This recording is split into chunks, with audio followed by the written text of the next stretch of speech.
Hey guys, guess what? I am back on my quest is to record every single supervillain in the world. Some might say this is impossible, and they're correct, but I don't really have much of a choice here. Our first case is more tragic than others, as it starts with a little girl living on a horse farm.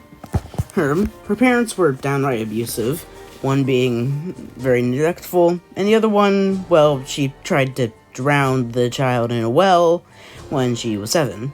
So, yeah, definitely not getting parenting of the year awards there. She probably would have, drowned or starved to death within 7 days if it wasn't for the fact that the well connected to a hidden laboratory that we'll probably get to another time. The mutagen in the water somehow gave her abilities that she used to, just kill the rest of her family and then anyone who ever wronged her entire life. These abilities were to turn invisible, teleport, hurt, and even travel through electronic devices, crawling through TVs, very creepy stuff.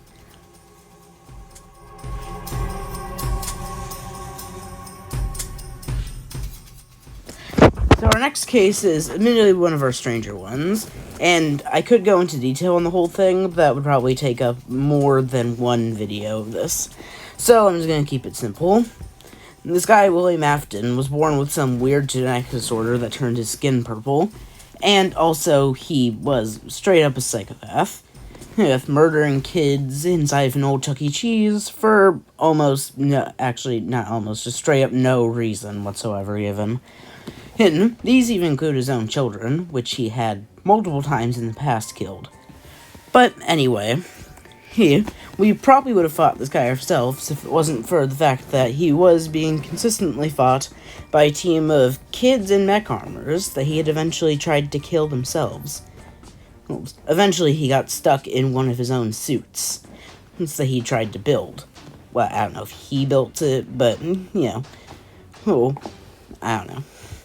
Anyway, recently he got kind of off radar, so I managed to track him to his last registered location, and to see if he was still, alive.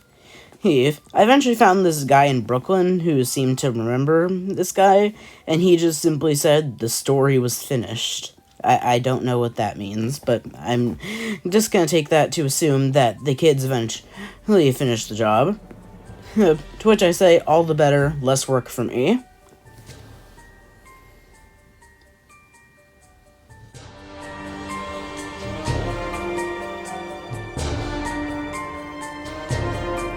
The next case, we're not really sure of what exactly happened here.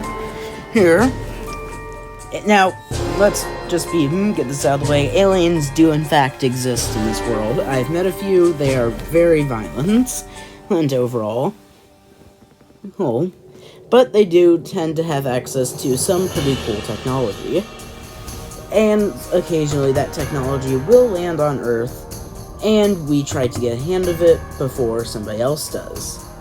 This was why we started taking that procedure.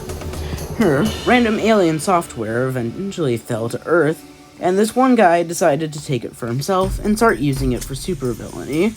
It was a basic suit that had several knives, and it had a very weird feature. If you look at the design, you see it has these weird tubes all over it. Those tubes are filled with some sort of acid-like substance, where if you hit them hard enough, they'll just burst all over you. That's sort of like a self-defense measure. Aside from that, it also has this weird tail thing, which I'm not really sure what the exact purpose of that is. The dude who found it, Ridley Scott, eventually, he decided to go to a life of crime, and as of now, we've only found one person who could stop him. He eventually got a rivalry with this whole other superhero, or anti-hero? I don't know. Oh, he tends to switch sides a lot. That we'll probably talk about on a later date. But the two had about 2 fights that were worth mentioning. One that was okay, it was a decent fight to watch. The other one was just straight up terrible fight to watch. I don't even know what was happening there. But anyway. As far as we know, this one's been captured, but, they escape all the time, really, so...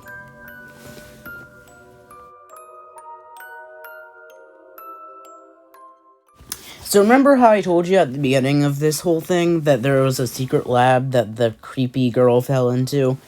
Well, this is that story. So apparently, this guy named Seymour, I'm pretty sure, I don't know, who was trying to resurrect his girlfriend from the dead using plants. I don't even know how he thought that would work, but even more impressive was that it sort of did. Well, not in the way he thought.